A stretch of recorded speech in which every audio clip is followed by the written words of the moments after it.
안녕하세요. 왜 제가 랜드크루저를 선택하였는지에 대한 이야기를 이어가도록 하겠습니다. 다섯 번째로, 사막 오프로드 주파 능력입니다. 사막 오프로드는 오버랜드, 산악험지, 보다 한 단계 더 높은 수준의 오프로드 능력이 필요합니다. 요즘에는 많은 자동차 회사들이 사륜구동 시스템을 잘 개발시켜 많은 차량에 장착하여 판매를 하고 있습니다. 그러나 대부분 실생활 영역에서 활용 가능한 정도의 마일드 사륜구동이라는 것입니다. 정말 마일드한 사륜 시스템에서는 전륜의 출력을 후륜으로 30%만 보내거나 괜찮다고 하는 사륜 시스템도 50%를 보내어 홈로를 탈출할 수 있게 운전자를 도와주는 정도입니다. 그런데 사막에서는 어설픈 사륜구동으로는 탈출할 수가 없습니다. 앞바퀴 및 뒷바퀴가 모래에 헛돌다가 다 잠겨버리는 사태가 벌어질 수가 있기 때문이죠. 따라서 오랜 기간 중동의 환경에서 테스트하고 기술을 개발한 자동차 회사들만이 적절한 사륜구동차를 양산할 수가 있겠지요. 도요타와 닛산과 같은 브랜드들은 오랜 기간 중동에서 사막 기후에 대한 방대한 데이터를 쌓아왔고, 이것은 기술력 상승을 이끌었습니다. 도요타의 크롤 컨트롤 시스템이 한 예일 것입니다. 실제로 UAE에서 사막 사파리 여행을 할 때 가장 많이 사용되는 차량이 세 가지가 있습니다. 도요타 랜드크루저, 닛산 페트롤 슈퍼 사파리입니다. 이 세 차량 외에 험난한 사막 모래를 뚫고 안전하게 달릴 수 있는 차량이 있을까 싶을 정도입니다. 아마도 미국의 GMC, 포워드, 쉐보레와 같은 미국차 외로는 없지 않을까 싶습니다. 이는 독보적인 판매량은 이들의 능력과 기술을 입증하고 있습니다. 그리고 중동 국가들이 전쟁할 때마다 뉴스에서 보이는 차량들이 대부분 도요타 아니면 닛산과 같은 일본 차들이라는 것입니다. 특히 도요타 랜드크루저가 대표적입니다. 영상을 보시면 알겠지만 총을 든 군인들이나 반군들이 무거운 전투장비와 많은 사람들은 실어 날아도 오랜 기간 장고장 없이 버티기 때문에 전쟁에서 가장 인기 있는 차량으로 사용되는 것입니다. 여섯 번째로는 전자장비와 가죽, 고급 인테리어 소재의 최소화입니다. 날씨가 덥고 햇빛이 강하기 때문에 속도계나 RPM 게이지 바가 LED 판넬로 사용되는 국산차나 그 외 차량들에 대해 염려가 되지 않을 수가 없습니다. 액정이 멈추거나 꺼져버리면 핸들이 잠기거나 엔진이 오작동할 수도 있는 염려도 있으니 최대한 구식인 바늘 게이지를 사용하는 것이 좋을 것이라고 생각 들었습니다.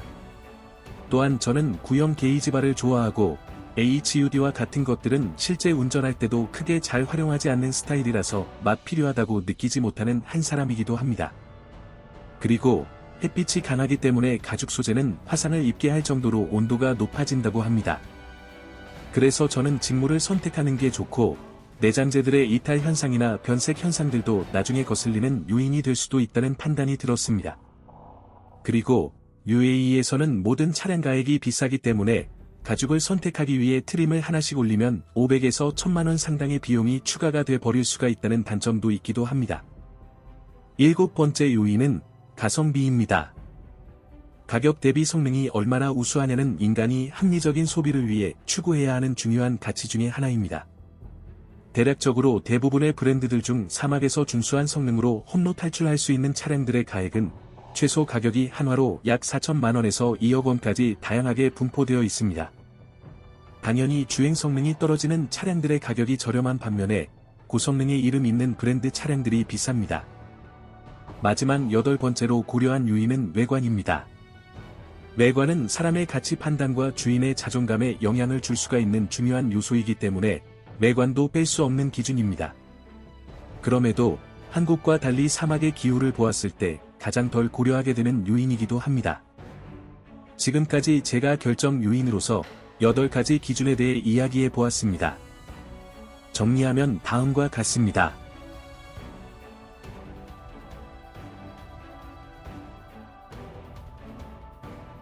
이러한 기준에 따라 여러 자동차 전시장을 방문하였습니다. 일단 벤츠, BMW와 같은 독일차들은 차량 및 부품 가격 측면에서 너무나 비싸고, 이태리, 영국 등의 차량들은 가성비 신뢰도 자체가 낮기 때문에 아예 고려 대상에서 제외하였습니다. 럭셔리 자동차들은 아예 제 분수에 맞지 않고 다른 세상의 차이니 언급 자체를 하지 않도록 하겠습니다. 도요타, 닛산, 현대, 기아 마즈다, 쉐보레, GMC, 스바루를 방문하였습니다. 위 8가지 기준에 따라 선별하였더니 다음과 같이 10개의 차량을 선택할 수가 있었습니다.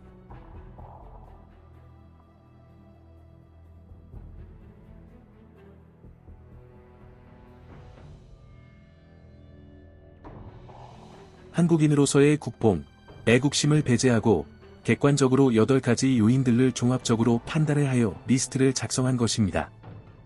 국산차 4개를 제외하고 나머지 6개는 일본차였습니다. 쉐보레의 트래버스, 타호, 서버번이 11, 12, 13번째의 차량 정도로 랭크가 될 것 같습니다. 스바루 차량도 가성비가 너무나 좋은데 7인승 차량이 없었습니다. 9번인 도요타 벨로즈와 10번인 기아 카렌스는 가성비는 너무 좋으나 전륜구동 7인승이라는 사실 때문에 높은 순위로 매길 수가 없었습니다. 공간과 가격적인 측면은 정말 메리트가 있었습니다. 결론적으로 가장 좋은 차량은 혼다 파일럿이었습니다. 최근 나온 2023 파일럿은 전장과 휠 베이스가 길어진 새로운 플랫폼을 사용하였고 서스펜션 및 하체 공학 설계의 변화에 따른 비약적인 상승이 있었고 최근 전문 리뷰어들의 극찬이 쏟아지고 있습니다. 옵션도 풀옵션인데 반해 기아 텔루라이드와 펠리세이드와 가격이 비슷하거나 조금 더 쌉니다. 미션도 10단 아이신 미션이 들어가고 이미 검증이 끝난 3.5 V6 엔진이기에 너무나 훌륭한 차량임이 틀림없었습니다. 그러나 올해 1월부터 예약을 걸어놨으나 아직도 UAE에 출시가 되지 않고 있어서 구매할 수가 없었습니다.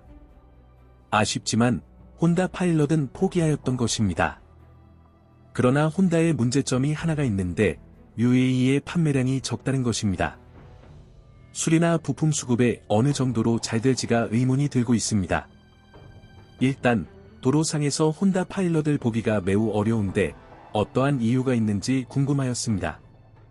아무튼 UAE에서 넉넉한 패밀리카를 원하시는 분들은 혼다 파일럿이 최적이지 않을까 하는 결론입니다. 두 번째는 기아의 텔루라이드였습니다.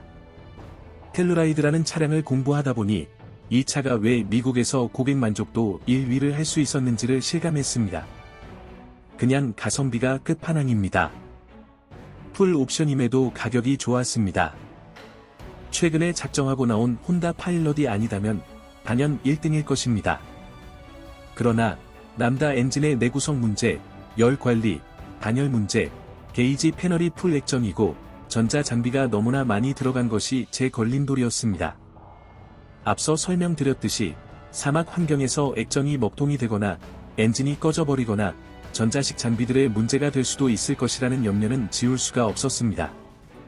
미국에서도 이러한 문제들이 유튜브에 올라오고 있고 내구성 문제는 일본 차들에 비해 떨어지는 게 데이터 수치적으로도 사실이기 때문에 신뢰도와 경고성 문제에 있어서 약간의 의구심이 들었습니다.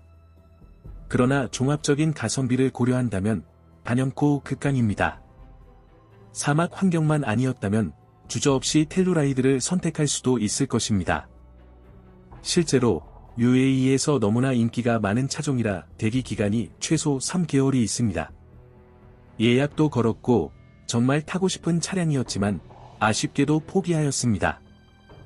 세 번째 순위에 랭크된 차량이 도요타 랜드크루저였습니다.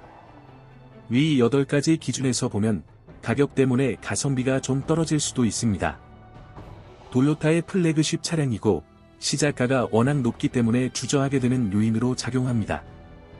그러나 차량 정비를 하거나 자동차 전문가들이 지구상 극강의 SUV에 대한 투표를 하면 빠지지 않고 상위 랭크되는 것이 랜드크루저입니다. 내구성과 오프로드 주파 능력은 최고로 치부되기 때문입니다. 예를 들어 미국에서 수십 년 랜드크루저가 기본 정비만 하고도 큰 문제 없이 아직까지도 잘 다는 영상들이 유튜브에 많이 올라와 있습니다. 이러한 실전 데이터는 랜드크루저를 SUV의 왕으로 군림하도록 증명하고 있습니다. 도요타 랜드크루저와 페트롤은 동급의 고급 SUV로 인정받고 있습니다. 닛산의 페트롤이 약간 가격이 저렴합니다. 그만큼 랜드크루저가 더 좋은 차로 인정받고 있다는 증거이기도 합니다만 닛산 페트롤도 엄청나게 좋은 차임에는 분명합니다. 랜드크루저는 UAE에는 두 가지 파워트레인이 존재합니다.